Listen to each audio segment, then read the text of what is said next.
White Huaitip, request Tania Willard, Slack Loeka, Ninisgain Esh, Nisquatmahuluch. My name is Tania Willard. I'm joining you today from my home territories in Secwepemc-Uhtluch. And when we talk about our territory as Secwepemc-Uhtluch, it's very different than talking about sort of a country or province or something on a map, in that the outlines of our territories are quite fuzzy, quite adaptable, quite shared. And so also our territory refers to our language, culture, and governance, and not only to land. I'm happy to join you today and to speak a bit about the work Affirmations for Wildflowers, currently on exhibit at the Belkin and part of the permanent collection, which I was so excited to be part of. This work is entitled Affirmations for Wildflowers, an Ethnobotany of Desire, and was made in 2020. And the work actually was originally made for a window space at SFU Audain Gallery. And so now in the Belkin has its first iteration in a gallery space. And so the work can be adaptable and can be shown in different kinds of ways. It's a series of 7 round mirrored discs that hang along with ribbons that are attached to them. And they appear like these kind of medallions, and also reference protest signage, and in the title, the idea of affirmation. And this is a way of thinking through also the viewers for the work. And so, of course, the viewers for the original installation were potentially people on the street and or who came to view the work specifically in the windows, versus the ideas of entering into a gallery space to view artwork. And so it's been really interesting to see the configuration of the work in these different scenarios. But because the work is the 7 different pieces, and they actually all have different, slightly different names, variations, like there is Dachjeen, which is wild tiger lily. And on the back, it says we can change. So on the back, these flashlights reflect these affirmations off of the back of the work. And then there's Beth Chikwaikwayam, the future is indigenous. And this is depicting a Indian paintbrush wildflower. So they're all wildflowers from my home territory. And they configure themselves sometimes in a line. We've experimented with ideas of showing them in a U shape. Currently, there's a selection of them shown. So actually, the Belkin has 7 of these in their collection, and they're currently not all shown, but eventually they will also all be shown together. And so this means they can change. I've also shown 2 at a time. So sometimes I pair them and show them in a way that speaks to, for example, I might show the land is strong with I am the future. And so they take different kinds of forms of their affirmation. Some appear personal and some appear collective. I'll just go through the pronunciation for the other titles in the work, and the wildflowers that they represent. There's a Quetzui Esp, and on the back it says the land is strong, and that depicts yarrow, really important wildflower in medicine. And then there's Skelton's Huatquatlusen, and they say I am the future, and Skelton's Huatquatlusen depicts a brown-eyed Susan. And for Secwepemc, when we see these flowers bloom, they also indicate the salmon run. And there's Queequeg-Nesp, and on the back it says the revolution has come. And Queequeg-Nesp is lupin. And there's also Sequout, wild rose, and on the back it says I am the land. And Gwilkwilkatkin, which is a arnica, mountain sunflower. And on the back it depicts I have value.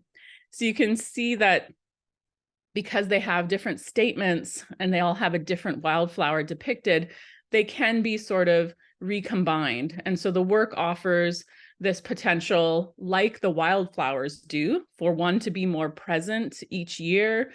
This year, for example, we had lots of chocolate lily bloom. So the work is responsive, and I think this allows it to also change and grow and be adaptable as an installation. The work was also originally made during the COVID-19 pandemic. It was made in 2020, and it was specifically also approached as a project of the pandemic. So SFU Audain Gallery was not open to the public and did a series of programming in their window space. And this was originally curated by Cheyenne Turian. And in the window space, there was this present idea of actually being inside the gallery, but speaking to the street or speaking to the exterior and who may pass by, who may come to view it. And so when I thought about this context, I also thought a lot about the downtown east side. I used to live in the downtown east side, there in Musqueam, Squamish, and Tsleil-Waututh territories. It was a really important place for me to connect with both urban Indigenous and local Indigenous cultures and peoples and communities. And I learned a lot from that time. Much of my teaching and learning at that period also really led me back to my home territories and to the work like Affirmations for Wildflowers, which really starts with my emplacement here in my home territory, and then how I relate in a good way, in a respectful way, to different places and territories and peoples and communities. And so the work was designed with this idea in mind. So a lineup of the works in this long gallery space. So that's why also the original installation was this long line. They also perhaps speak to like the front line when you're walking down the street in a protest or something, and it was also just the logistics of the space. And so this really impacted the work. It was really the formation for the work. Also, people remember during the COVID-19 pandemic that we were doing a lot of physical distancing. And because I live quite rural, I experienced the pandemic differently than in the city. And so this idea of physical distancing, I also was thinking about the concurrent, urgencies of the Settlerocene or the Anthropocene and the climate emergencies we're in. And so I was thinking of physical distancing as an opportunity for Earth closening. And so, and also, of course, the rise in political action at this time. There was the George Floyd murder and the uprising there. There were a number of other police-related brutalities and people reacting, and there was ongoing crises in the environment, and Indigenous issues were in the news quite regularly around the Wet'suwet'en and their traditional governance and action against resource extraction, which is like the history of colonial impacts here and continues to this day. And so there was a real rise in that energy, the urgency of politics. And I thought about also the land around me and all the wildflowers I saw blooming. And I thought of all the rebels and revolutionaries out there, the undomesticated wildflowers of our social political milieu. And so the context of the pandemic really actually did very much impact this work. Of course, it's also mirrored and reflective. And I think many people were doing a lot of inward, analysis and looking at themselves and experiencing this transformative time, as well as reflecting. And so the work enacts this idea of affirmations, reflection, and also just different meditations on light, and also on wildflowers and their beauty, their healing properties, their colors. And I think about color kinds of therapy in some ways, and their traditional uses, which are sometimes that they're edible. And so I was thinking a lot about all these, and they came to bear in different ways on the work. And the work also speaks to this idea of futurity, and affirmation. The affirmations may be conceived of as affirmations for the future. They're also very much about today, and they're also very much about the context of the downtown east side, Indigenous peoples' rights, missing and murdered Indigenous women and girls and two-spirit, drug users, homelessness, like these critical issues in the downtown east side that I had been involved in at times over my time that I lived in East Van. and also just really support people's struggles for better futures for themselves and their children and their grandchildren, and against the deepening divide between the rich and the poor. And so this work posed this idea of both personal and collective reflection. It I hope would have been encountered in ways where people may have seen words that were of either comfort or of inspiration in some ways. So I was thinking about people encountering them in different kinds of ways and hoping that they, because they were so bold in the text, that they also promoted some kind of reflection, some kind of resonance with the viewer. And they did echo these different qualities of wildflowers, as well as sociopolitical climates, Indigenous rights, and the power of seasonal change on the land, which I was also equating to the power of people rising up, to the power of people struggling for their rights to be heard and to be upheld. And in particular, this also occurred in 2020 when the wildflowers bloom in late spring and early summer were really prolific in 2020. And we had quite a bit higher rainfall.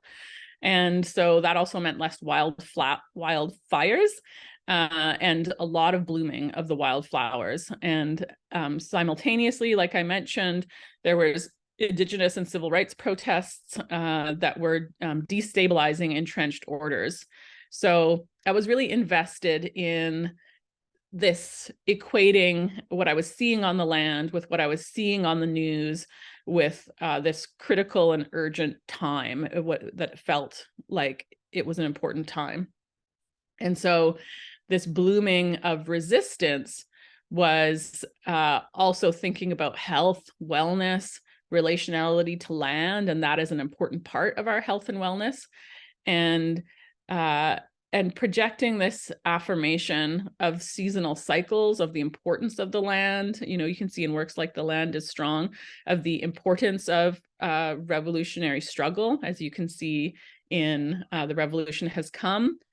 And also like earmarking a moment of success. I think we can often be overwhelmed by the challenges of our life, our struggle, both personally and collectively.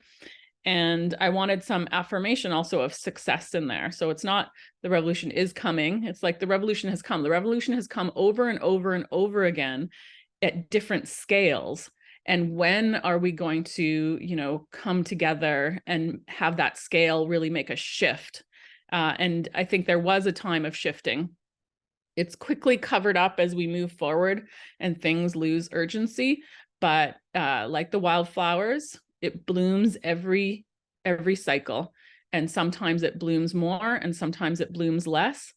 And I wanted to think about that and respect it, and also honor it as a place of solace, that even though things that may be really challenging for people haven't changed yet, there's always the potential that they can, both in our personal and collective lives. And so the work, now that it's in the public art collection, which is so exciting for me, gets to have this longer life in terms of it being mounted and people seeing the work in different iterations. And so there is this really reflective element of the work. So it invites also perhaps the institution into that reflection. You know, I have a practice that poses a critique of institutional spaces, well, of gallery spaces as well, in that they were formed during a period of Canadian cultural policy, which really was very derogatory and exclusionary for Indigenous people. And so I often think about, well, what is a gallery if we didn't have all this Western art baggage? Like, I love art, I love the gallery space, but it's also a particular frame. And there are so many other approaches, of course, when we look at the ways that different cultures and peoples experience and express visual languages and aesthetic experiences. And so in that inquiry, I really think about the land as the gallery. And I have this collaborative project, Bush Gallery. And so it becomes my lens for how I look at how I relate to space and place. and how my work reaches out into the world. And so it is this invitation for people to engage with the affirmations, to see how they resonate with them. And there is a call to action that's present in the work as well. So what resonates with you? What calls us to attention? How do we collectively bloom? How do we collectively bloom to address the injustices that we see? Because also we can get weighed down in the logistics, the intricacies, the personalities of political struggle. But when transformation happens, it can be glorious and beautiful and affirming. And so these are the things I'm thinking about in the work and what I hope to offer, and that I hope that people find a prompt, a reflection, and a call to action within the work. So thank you for your time spent with the work and for the opportunity to share it with you. Hook's Jam.